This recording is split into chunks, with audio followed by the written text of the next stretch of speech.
உங்களுக்கு தெரியுமா? சபரிமலை ஐயப்பனின் திருவாபரணம் வெறும் தங்க ஆபரணம் இல்லை.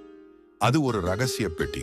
பண்டைய பாண்டல ராஜாக்களின் காலத்திலிருந்து இன்று வரை அந்த திருவாபரணம் பெட்டி திறக்கப்படும் தருணம் கூட சிலருக்கே அனுமதி. அந்த பெட்டிக்குள் என்ன இருக்கிறது என்பதை குறித்து பல நூற்றாண்டுகளாக பல ரகசியங்கள் சொல்லப்பட்டு வருகின்றன. வெளியில் தெரியும் தங்க கிரீடம், சங்கிலி, வாள் மட்டுமல்ல, ஐயப்பனின் தெய்வ சக்தியை அடக்கி வைத்த ஒரு தெய்வ சின்னம். மகர ஜோதி தோன்றுவதற்கான ரகசிய அடையாளம். பழமையான மந்திர எழுத்துக்கள் பதிக்கப்பட்ட தகடு கூட அந்த பெட்டிக்குள் இருக்கலாம் என்று நம்பப்படுகிறது. அதனால்தான் அந்த பெட்டி ஒருபோதும் பொதுமக்கள் முன்னிலையில் முழுமையாக திறக்கப்படவில்லை.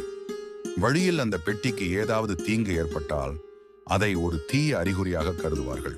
வரலாற்றில் ஒருமுறை பெட்டியில் சிறிய சேதம் ஏற்பட்ட போது அதே வருடம் பெரும் குழப்பங்கள் நடந்ததாக பக்தர்கள் நம்புகிறார்கள். திருவாபரணம் ஊர்வலம் செல்லும் வழி கூட மாற்ற முடியாத அளவுக்கு புனிதமாக காக்கப்படுகிறது. சிலர் சொல்வது போல அந்த பெட்டிக்குள் ஐயப்பனின் நேரடி ஆசீர்வாதம் மறைந்திருக்கிறதாம். அதனால்தான் அதை திறப்பது மனிதர்களுக்கு அல்ல, காலத்திற்கே உரிய ரகசியம். உண்மையா, நம்பிக்கையா, இல்லை மறைக்கப்பட்ட வரலாறா?